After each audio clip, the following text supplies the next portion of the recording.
Right now on Robin Hood Radio, it is time for the Frick and Frack of Nick and Nack, Tim, Luke, and Greg Schraub, the appraisal guys. You can find them, of course, on the web at tqag.com and right here on Robin Hood Radio. Good morning there, Mr. Luke. Well, good morning, Mr. Mize. You have had quite a 24 to 48 hours, and I'm not talking about the tropical storm, but how is our good friend the Silver Chef doing this morning? He is doing well, and yeah, it was a little bit of a traumatic experience, but we got through it, and everybody is doing well. Just so everyone knows, Greg had a little bit of a little bit. He had a 99% blockage in his Man. coronary artery, and we got it perfectly in time. He woke me up. We called 911, and the emergency group got here. Boy, and they work with precision. I was really amazed how they just had it down. The team of them came in, and they were already transmitting his vitals and everything to the hospital. Got him there and right into the cath lab, and so we were very fortunate that he caught it at a really good time, and he was released from the hospital last night. So he's resting comfortably. He's fine. He's now comes he's got to call all the doctors. This is going to be the difficult part, is trying to make appointments and see doctors and do things. But yeah, he should be 100%, and time for a little bit of lifestyle changes. That's all. I was gonna, And I was gonna move some things. Well, I was going to say I was in contact with Tim yesterday, and at one point Tim said, "We're both going to be on the air tomorrow morning." So I said to myself, "Man, I've known people who've had this procedure, and Yeah. the next day they're kind of like they were hit by a baseball bat." He felt last night, he felt good, and I think it was also he was just excited to get out of the hospital. Yeah. And we had we picked up dinner and had a meal, fine. And then he was starting to just get a little tired. And I said, "That's fine." I said, "Let's go."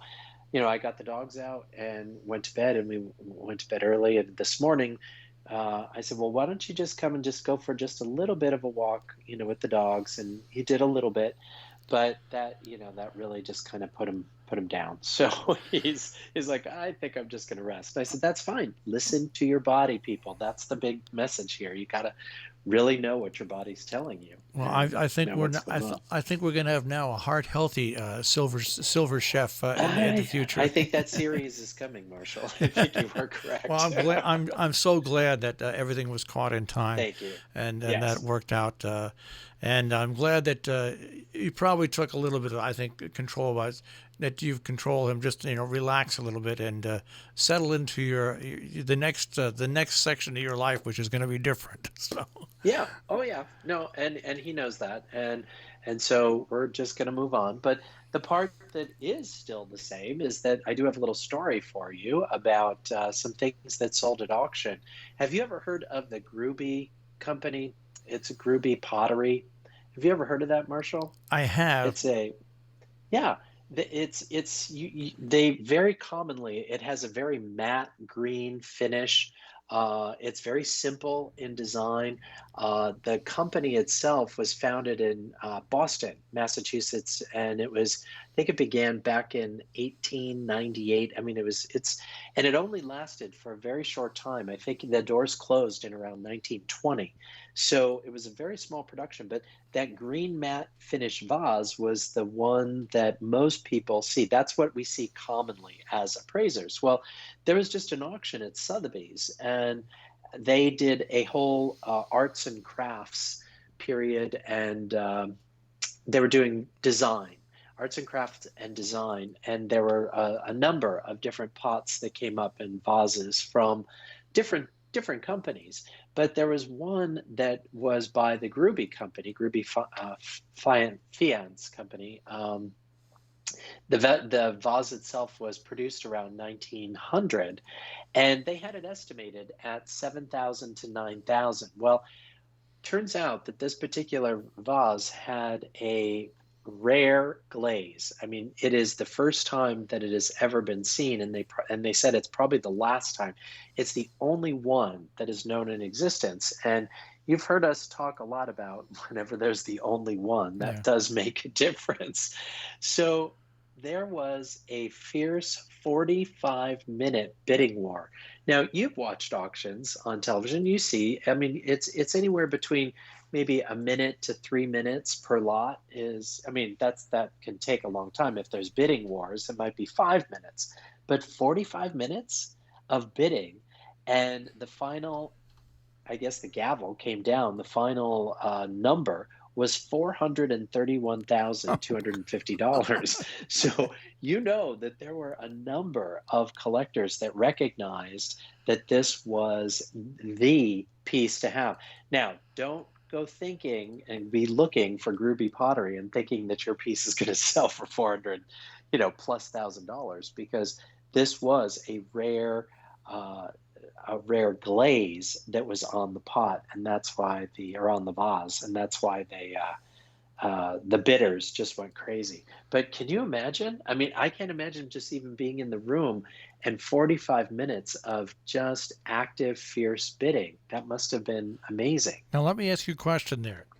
Do sometime bidders lose track of where they are Oh in yeah. the excitement, Oh and yeah. all of a sudden they Oh bid yeah. way too high?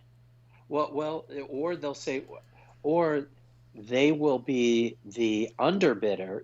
Like they're like, okay, wait, where are we now? What? Because they just got outbid, and in that excitement, they're like, okay, wait a minute, he just bid 375,000. Do I want to go to 400? And that's where they want to know, like, what's the next bid? Where are we? What's going on? Because they may have had a top number in their mind. Okay, I only want to bid up to this amount, and maybe they stretched it one extra bid, and now they're like, oh, do I really want to go for this, or do I just want to let him have it? And yeah, that does happen, and I've had that happen as an auctioneer, where people say, wait, where are we again? What's the next increment? Especially when you get to that level, because you're used to the if it's going by $100 increments or $250 increments, but when it's going by 20 and maybe $20,000 or $25,000 increments, then it becomes, oh wait, where am I? Because then you do get caught up in that excitement. Yeah. Now, how big was this vase? I mean, sometimes was it a small one or a large one? It was probably average size, so it was in the middle. So it was probably, they don't give the exact dimensions, but I did post a photo on my Facebook page, and you can see it next to, it's sitting on a ledge with three others. So I would say it's probably probably 8 inches tall, you know, Now, is this something whoever eight buys or it, nine do they lock it up because it's got to it's I mean it just has to be susceptible to be broken. Yes, yes. And this opens the door, and that's a very good question, Marshall, is that it also opens the door for insurance, because here's the big thing, is that you do need to have an appraisal, and it needs to be explained that this is why this is worth almost $500,000 for replacement, is because it's irreplaceable, is that there's not going to be another one that is the same size, design, and glaze. That's what makes it important, and that's what the insurance company has to understand, especially, and not so much when they write the policy, because most insurance companies, they'll say, oh, okay, but when you have a damage, then they have to justify why that value is set at that particular level. And this is where, as an appraiser, when we are doing appraisals of these types of items, especially when you have a rare item like this, is to make sure that you include all of the cataloging, so that you're not just saying it's a Groovy pottery vase, because if you look those up, you'll see, oh, okay, well, even rare examples may sell for $10,000, not 431, or to be insured for $500,000. So you have to explain the context. What makes this so valuable? What are those value characteristics? And that's what's really important here. And that needs to be detailed in the appraisal report and communicated effectively, so that they understand, oh, this is an extremely rare, and that's what you have to get across. And I think that things like eBay or online auctions, even when they were everybody was listing and they were putting rare in their example. And it's like, no, it's not so rare. Your meat is rare. That piece is not rare.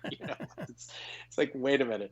And the major part is that that word has gotten overused or has been overused. And what you actually have a rare piece, so it's when you cry wolf too much, then when you actually have the wolf shows up, then it's not as effective. And I think that's where you have to really go into a lot of description and explain why this piece really sells for so much. And that's the important part. And yes, people will display these. I know a number of collectors, they probably will have it in some sort of glass case or plexi case or some where you're not just handling it. I'm sure this isn't going to be handled. And I'm sure if I were the buyer, I would drive wherever I live to go pick it up and drive it. I would not rely on shipping for this. No, I would not. But before we wrap up, you bring up a very good point about the English language. There's so many words in the English language like rare that mean totally different things, even though it's the exact same spelling, the exact same word. And that's what makes the English language such a screwed up language to other people all over the world, because rare means 3 or 4 different things. Yes, and really to get the full impact in this particular situation, that's where the description of why it is so desirable and what makes it such a one-of-a-kind piece, that's really what it is. And it's not so much about being that descriptive word rare in that instance. You need to really fill that in. You can't just say it's a rare piece of pottery. It's like, okay, why? You have to know the background. And the company itself, I mean, Gruby, they've won a lot of international competitions. Back there at the 1900 exposition, and their arts and crafts tiles. I mean, they're really well known for a lot of their design and their arts and crafts work.